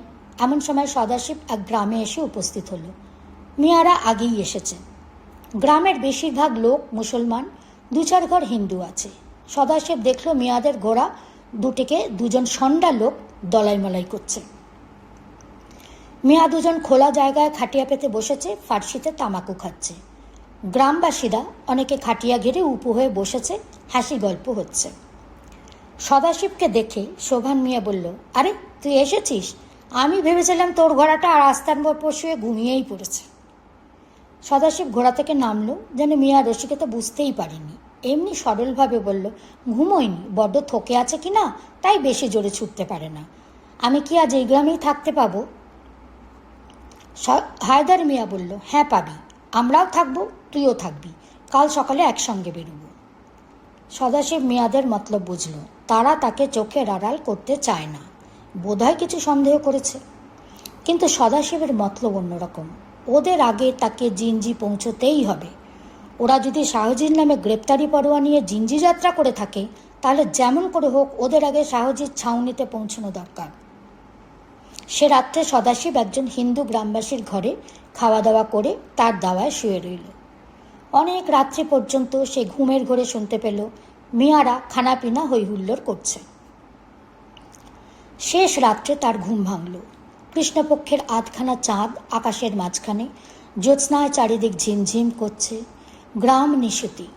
সদাশিব আস্তে আস্তে গ্রাম থেকে বেরিয়ে এসে দেখল সিন্ধুঘটক রাস্তার এক পাশে বসে আছে। সদাশিবকে দেখে সে উঠে দাঁড়ালো। সদাশিব সিন্ধুঘটকের মুখে লাগাম লাগালো, পিঠে কম্বল বাঁধল, তারপর যতদূর সম্ভব নিঃশব্দে তার পিঠে চড়ে বেরিয়ে পড়ল। গ্রাম থেকে কিছু দূরে গিয়ে সজোরে ঘোড়া ছুটিয়ে দিল। সকাল হতে এখনও 2-3 ঘড়ি দেরি আছে। সদাশিব এর মধ্যে অনেক দূর এগিয়ে যেতে পারবে। সকাল হলো, তারপর সূর্য মাথায় উঠল। সদাশিব চলেছেই। মাঝে 2-1টা গ্রাম পড়ল। সদাশিব থামল না। এদিকে সে যতই এগিয়ে চলেছে ততই চারিদিকে পাহাড় ঘিরে ঘুরে আসছে। দাক্ষিণাত্য পার্বত্য দেশ, কিন্তু মাঝে মাঝে সমতল উপত্যকা আছে। এখন আবার পাহাড় আরম্ভ হয়েছে। পাহাড়ের চড়াই উতরাইয়ের ভিতর দিয়ে পাথুরে পথ পাক খেয়ে খেয়ে চলেছে। সদাশিব সামনের দিকে চলেছে বটে, কিন্তু তার কান পড়ে আছে পেছন দিকে। ওই বুঝি ঘোড়ার খুরের খটখট আওয়াজ শোনা যাবে। কিন্তু দুপুর কেটে গেল, মেয়াদের দেখা নেই। অনেক রাত পর্যন্ত আমোদাল্লাদ করে তাদের বোধহয় ঘুম ভাঙতে দেরি হয়েছে। বিকেলের দিকে পাহাড়ের খাঁজে এক জায়গায় কচি ঘাস থেকে সদাশিব সিন্ধুঘটকে সেখানে ছেড়ে দিল। নিজেও কিছু খেয়ে নিল। থলিতে সে মাঝে মাঝে যে খাবার সংগ্রহ করেছে তা প্রায় শেষ হয়ে এলো। তাড়াতাড়ি খাওয়া সেরে সে আবার চলল। পাহাড়ের ফাঁকে ফাঁকে মেঘ ঘোরাফেরা করছে। হয়তো হঠাৎ বৃষ্টি শুরু হয়ে যাবে। তার আগে জিঞ্জি পৌঁছতে পারলেই ভালো। জিঞ্জি আর বেশি দূর নয়। পাহাড়ি জায়গায় কখন সূর্যাস্ত হয় বোঝা যায় না। সদাশিব দেখল সূর্য দেখা যাচ্ছে না, কিন্তু আকাশে ছাড়া ছাড়া মেঘের গায়ে সোনালি রোদ লেগে আছে। সূর্যাস্ত হতে আর বেশি দেরি নেই। সদাশিব আরও জোরে ঘোড়া চালালো। কই, জিঞ্জি আর কত দূর? এদিকে বৃষ্টি হয়ে গেছে। মাটি ভিজে ভিজে, গাছের পাতায় জল লেগে আছে। সামনে নিচের দিকে গভীর একটা খাত দেখা যাচ্ছে। তার কিনারায় ছোট্ট একটি গ্রাম। সিন্ধুঘটক সামনে ঢালু রাস্তা পেয়ে জোরে চলতে আরম্ভ করেছে। এমন সময় পিছনে শব্দ শুনে সদাশিব চমকে উঠল। ঘোড়ার খুরের খটখট শব্দ। সদাশিব ঘাড় ফিরিয়ে দেখল, হ্যাঁ, 2 মিয়া আসছে। সদাশিব গায়ের কাছাকাছি পৌঁছতে না পৌঁছতে তারা এসে সদাশিবকে ধরে ফেলল। 3টে ঘোড়া মুখোমুখি দাঁড়ালো। হায়দার মিয়া চোখ পাকিয়ে বলল, তুই আমাদের ফেলে পালিয়ে এসেছিস যে বড়? সদাশিব অবাক হয়ে বলল, পালিয়ে আসবো কেন? তোমাদের সঙ্গে বেরোলে পেছিয়ে পড়তাম, তাই আগে বেরিয়েছি। এখন একসঙ্গে যাব। মিয়ারা দেখলে সদাশিব ন্যায্য কথাই বলেছে। তারা আর কিছু বলল না। ইতিমধ্যে 3 জন সওয়ারকে রাস্তায় দেখে গাঁয়ের কয়েকজন লোক বেরিয়ে এসে দাঁড়িয়েছিল। শোভান মিয়া তাদেরকে জিজ্ঞাসা করল, জিঞ্জি আর কত দূর? একজন সামনে আঙুল দেখিয়ে বলল, ওই যে পাহাড়ের চূড়ো যেটা দেখা যাচ্ছে, ওর ওপারে জিঞ্জি দুর্গ। এখান থেকে 3-4 কোষ। শোভান মিয়া বলল, এসো, রাত্রি হবার আগেই জিঞ্জি পৌঁছানো যাবে, বলে ঘোড়ার রাশ আলগা করল। গ্রামবাসী বলল, আজ পৌঁছতে পারবেন না। শোভান মিয়া ঘোড়ার রাশ টেনে দাঁড়ালো, বলল, কেন, আজ পৌঁছতে পারবো না কেন? গ্রামবাসী বলল, আগে নদী ফুলেছে। নদী ফুলেছে? তার মানে? আগে নদীতে ঢল নেমেছে। পাহাড়ে বৃষ্টি হয়েছিল কি না? তাই নাকি? চলো তো দেখি। সকলে এগিয়ে চলল। গ্রাম পার হতে না হতেই কানে এলো কলকল শব্দ। সামনে নদীর খাত বেশি চওড়া নয়, বড় জোর 40 গজ। তার কানায় কানায় জল ভরে উঠেছে। ঘোলা জল পাগলের মতো ছুটে চলেছে। জিঞ্জি যাবার রাস্তাটা খাতের কিনারা পর্যন্ত এসে হঠাৎ শেষ হয়ে গিয়েছে। আবার খাতের ওপারে আরম্ভ হয়েছে। মাঝখানে দুরন্ত নদী। 3 ঘোড়সওয়ার খাতের ধারে গিয়ে দাঁড়ালো। গ্রামবাসীরাও তাদের দুপাশে সারি দিয়ে দাঁড়ালো। হায়দার মিয়া কিছুক্ষণ ছুটন্ত জলের পানে চেয়ে থেকে প্রশ্ন করল, জল কত? একজন বলল, 3 মানুষ। শোভান মিয়া আর হায়দার মিয়া মুখ তাকাতাকি করল। তাহলে এ নদী পার হওয়া যাবে না। যতদিন না জল কমে ততদিন এইখানেই থাকতে হবে। কতদিনে জল কমবে ঠিক কি? গ্রামবাসী বলল, জনাব, আর যদি পাহাড়ে বৃষ্টি না হয় রাতারাতি জল কমে যাবে। কাল সকালে দেখবেন আবার হাঁটু জল। তাহলে আজ রাত্রিটা গ্রামেই থাকা যাক। সদাশিবের মাথায় বুদ্ধি খেলে গেল। এই সুযোগ। শিবাজি বলেছিলেন সিন্ধুঘটক 3 মণ বোঝা ঘাড়ে নিয়ে কৃষ্ণা গোদাবরী পার হতে পারে। মিয়ারা পড়ে থাকুক, সে আজই নদী পার হয়ে জিঞ্জি পৌঁছবে। সদাশিব বলল, আমাকে আজই যেতে হবে, না গেলে মামা মারবে। শোভান মিয়া বলল, বলিস কিরে ছোড়া, এই নদী পার হবি কি করে? পার হতে না পারি ডুবে মরব। এই বলে সদাশিব ঘোড়া শুদ্ধ নদীর জলে লাফিয়ে পড়ল। মিয়ারা হতভম্ব, গ্রামের লোকেরা হৈ হৈ করে উঠল, গেল গেল, এবার ছোড়া ডুবে মরল। সিন্ধুঘটকের কিন্তু ডোবার নামটি নেই। সে অম্লান বদলে সাঁতার কেটে চলেছে। তার জ্বালার মতো পেট তাকে ভাসিয়ে রেখেছে। অবশ্য সব ঘোড়াই অল্প বিস্তর সাঁতার কাটতে পারে, কিন্তু এই স্রোতে ঐরাবত ভেসে যায়, ঘোড়া তো দূরের কথা। সিন্ধুঘটকও সোজাসুজি নদী পার হতে পারল না, তেরছাভাবে খানিক দূর ভেসে গেল, তারপর হাঁচড় পাচড় করে ওপারে উঠল। সদাশিব মনে মনে বলল, জয় ভবানী। মেয়েরা জুলজুল চোখে চেয়ে রইল। সিন্ধুঘটকের পেট নিয়ে তারা কত ঠাট্টা তামাশা করেছে, সেই সিন্ধুঘটকের যে এত কেরামতি তাকে জানত। সিন্ধুঘটকের কাছে তাদের তেজি আরবি ঘোড়ার মাথা হেঁট হয়ে গেল। ধন্য সিন্ধুঘটক। সিন্ধুঘটক একবার গা ঝাড়া দিয়ে গায়ের জল ঝেড়ে ফেলল। মেয়াদের সামনাসামনি এসে সদাশিব ওপার থেকে হাঁক দিয়ে বলল, আমি চললাম, আদাব মিয়া সাহেব। এই বলে সে ঘোড়ার মুখ ফিরিয়ে ঘোড়া ছুটিয়ে দিল। পাহাড়ের মাথার ওপর মুকুটের মতো জিঞ্জি দুর্গ। দুর্গ তো নয়, যেন মেঘের বুকে অমরাবতী। তাকে ঘিরে আছে স্তরে স্তরে 7টি প্রাকার। সবচেয়ে নিচে যে প্রাকার, তার বেদ 2 ক্রোশ, তার ভিতরে আবার প্রাকার, তার ভিতর আবার, এমনি 7টি প্রাকার ডিঙিয়ে তবে দুর্গের মণিকোঠায় পৌঁছানো যায়।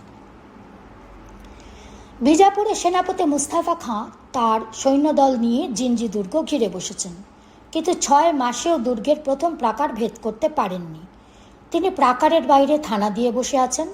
তার অধীনস্থ মানসাবদারেরাও তাদের সৈন্য সিপাহী নিয়ে বসে আছে। শাহজি এইসব মানসাবদারের একজন। সকলেই বিরক্ত হয়ে উঠেছেন, সিপাহীরাও সন্তুষ্ট নয়, কিন্তু দুর্গ জয়ের কোনো লক্ষণই দেখা যাচ্ছে না। ভোরের আলোয় প্রাকারের বাইরে বিজাপুরী সৈন্যদের ছাউনি দেখে মনে হয় যেন পাহাড়ের কোলে মেঘ লেগে আছে। শিবিরের পর শিবির, কিন্তু শিবির চক্র নিস্তব্ধ, এখনো সৈন্যদল জেগে ওঠেনি। শাহজির তাঁবু নিজের সৈন্যদলের মাঝখানে। তিনি সেদিন সকালে নিজের তাঁবুতে শুয়ে ঘুমাচ্ছিলেন। শাহজি একদিকে যেমন খুব বীর ছিলেন, অন্যদিকে তেমনি শৌখিন বিলাসীও ছিলেন। নাচ গানের প্রতি তার ভারী অনুরাগ ছিল।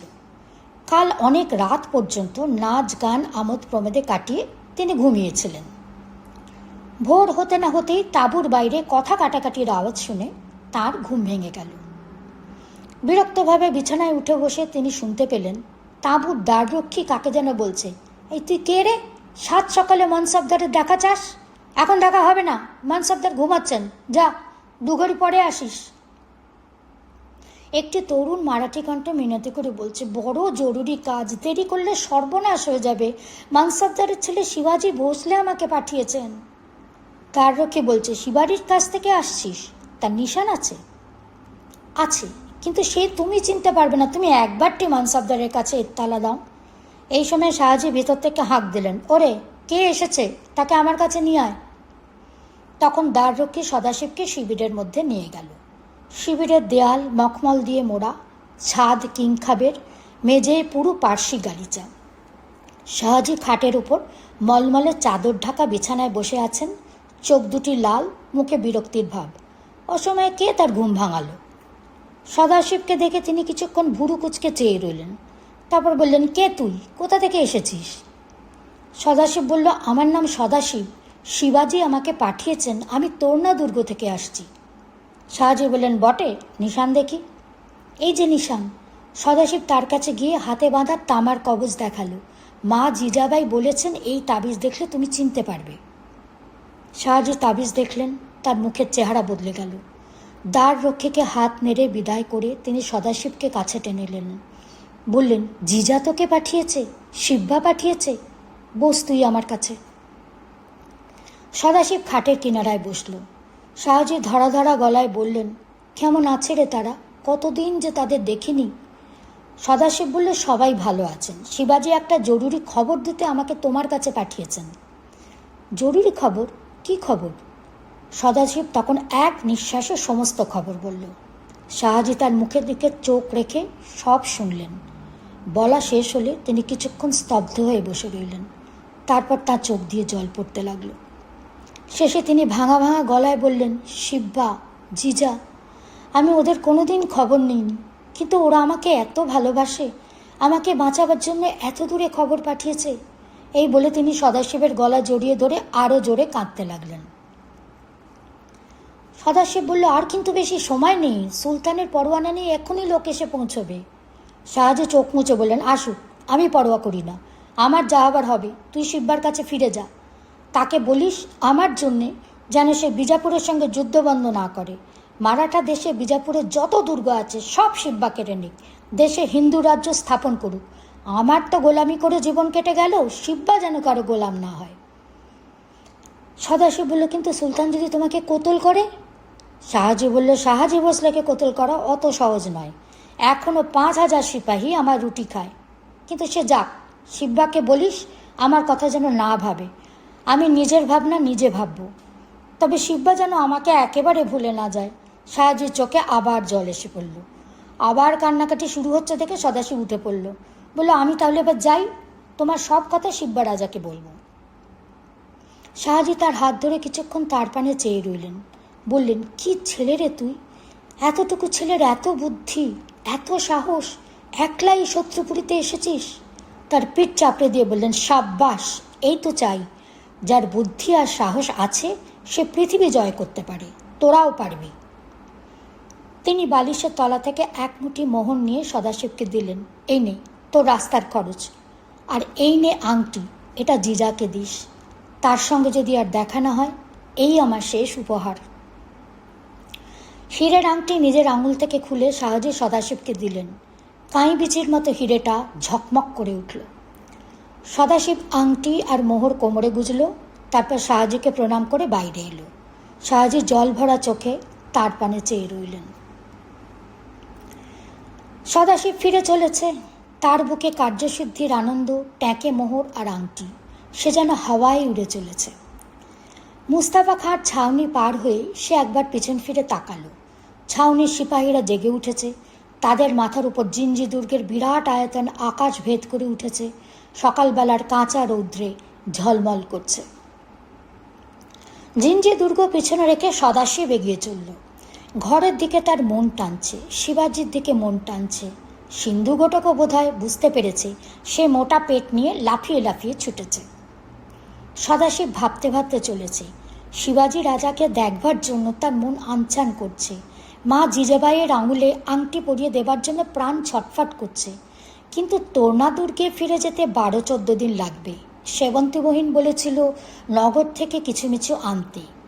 নগর অর্থাৎ বিজাপুর শহর তার দেখা হয়নি। ফেরার পথে বিজাপুরে গেলে কেমন হয়? সদাশিব কখনো বড় শহর দেখেনি। বিজাপুর নাকি দাক্ষিণাত্যের সেরা শহর। মন্দ কি, শহর দেখাও হবে, সেবন্তীর জন্য কিছু কিছু কেনাও হবে। সেজন্য যদি 2 ঘড়ি দেরি হয় ক্ষতি কি, আসল কাজ তো হয়েই গেছে। সেবন্তীর জন্য কি কিনবে সে? খুব দামি জিনিস কিনবে। রাঙা টকটকে চুনি শাড়ি, রূপর বালা, রূপর হাঁসুলি।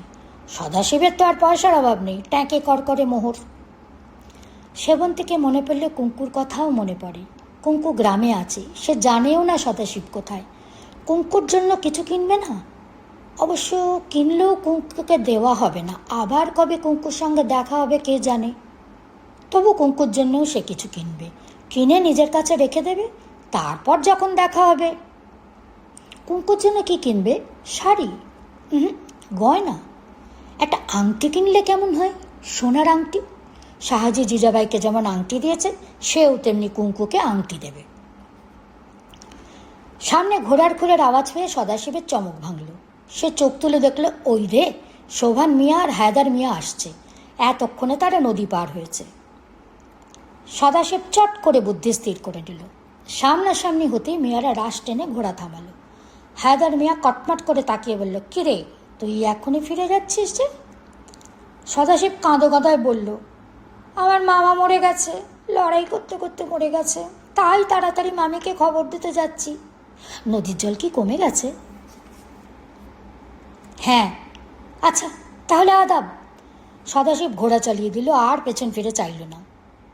মিয়ারা কিছুক্ষণ তার পানে চেয়ে রইল, তারপর সামনের দিকে ঘোড়া চালালো। সেনাপতি মুস্তাফা খাঁর কাছে সুলতানের পরোয়ানা আগে দাখিল করা দরকার। সেদিন সদাশিব তোরনা দুর্গ থেকে বেরিয়েছিল, কিন্তু তার 1 মাস পরে ফিরে গেল। ফেরার পথে অবশ্য উল্লেখযোগ্য কিছু ঘটেনি, কিন্তু সদাশিব বিজাপুর শহর না দেখে ছাড়েনি। কি শহর! চারিদিকে রং বেরঙের মিনার, গম্বুজ, দোতলা 3তলা বাড়ি, রাস্তায় হাতি ঘোড়া উমরাদের তাঞ্জাম। বাজারে ঢুকলে চোখ ঝলসে যায়। কোথাও ফল ফুলের দোকান, কোথাও সারি সারি কাপড়ের পট্টি, কোথাও হীরা জহরতের মন্ডি। সদাশিব সেবন্তীর জন্য লাল চুনরি শাড়ি কিনল, রূপোর বালা, রূপোর হাঁসলি কিনল, আর কুঙ্কুর জন্যে চুপি চুপি কিনল একটি সোনার আংটি। আংটি সে লুকিয়ে রেখে দিল, কেউ দেখতে না পায়। বিজাপুরের এক মুসাফিরখানায় রাত কাটিয়ে সে বেরিয়ে পড়ল। এবার বাড়ির রাস্তা। যেতে যেতে সে লক্ষ্য করল গ্রামগুলিতে লোক ফিরে এসেছে। বিজাপুরি সৈন্য যে এপথ দিয়ে ফিরবে না তা সকলে জানতে পেরেছে। একদিন বিকেলবেলা সদাশিব এদিক ওদিক তাকাতে তাকাতে রাস্তা দিয়ে চলেছে, শুনতে পেল পাশের দিক থেকে মিহি মেয়েলি গলায় কে যেন তাকে ডাকছে, সদাশিব ভাই। সেবন্তী সেবন্তী রাস্তার ধারের গাছের আড়ালে দাঁড়িয়ে রোজ তার প্রতীক্ষা করে। আজ তাকে দেখেই চিৎকার করে ডাকলো, সদাশিব ভাই, তুমি এত দেরি করলে? আমি তো ভাবলাম তুমি বুঝি আর এলে না। সদাশিব বলল, তোমার সঙ্গে দেখা না করে ফিরে যাব তা কি হয় সেবন্তী বহিন? যেতে যেতে ভাবছিলাম এইখানেই কোথাও তোমার গ্রামটা আছে, কিন্তু ঠিক ঠাউর করতে পারছিলাম না। ভাগ্যিস তুমি ডাকলে। গ্রামের লোক গ্রামে ফিরে এসেছিল। সেবন্তী সদাশিবকে নিয়ে গ্রামে গেল। সকলে তার আদর যত্ন করল। চুনরি শাড়ি আর গয়না পেয়ে সেবন্তী আহ্লাদে আটখানা হয়ে গেল। রাত্রে সদাশিব গ্রামেই রইল। পরদিন ভোরে সকলের কাছে বিদায় নিয়ে সিন্ধু গোটেকের পিঠে চড়ে বেরিয়ে পড়ল। এবার সিধা তোরনা দুর্গ, শিবাজি রাজা, মা জিজাবাই। 2 দিন পরে সদাশিব যখন তোরনা দুর্গের সামনে এসে দাঁড়ালো, তখন সূর্য পশ্চিমে ঢলে পড়েছে। তোরণ খুলে শিবাজি বেরিয়ে এলেন, তার পিছনে দুর্গের সমস্ত লোক। সদাশিব লাফিয়ে ঘোড়ার পিঠ থেকে নামল। শিবাজি তার কাঁধে হাত রেখে বললেন, কাম ফতে? সদাশিব বলল, ফতে। শিবাজি সদাশিবকে বুকে জড়িয়ে নিলেন, বললেন, সাব্বাস, আজ থেকে তুমি সর্দার সদাশিব। সকলে মিলে দুর্গে ফিরে গেলেন। ছাদের ওপর সভা বসল। সকলে চমৎকৃত হয়ে সদাশিবের ভ্রমণ কাহিনী শুনলেন।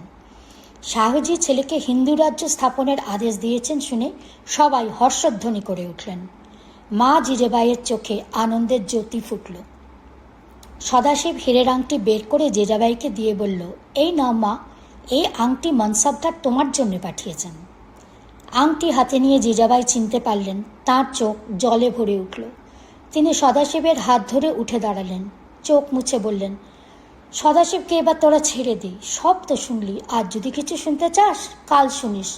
1 মাস না খেয়ে খেয়ে ওর মুখ এতটুকু হয়ে গেছে। আয় সদাশিব। জিজাবাই সদাশিবের হাত ধরে ছাদ থেকে নিচে নেমে গেলেন।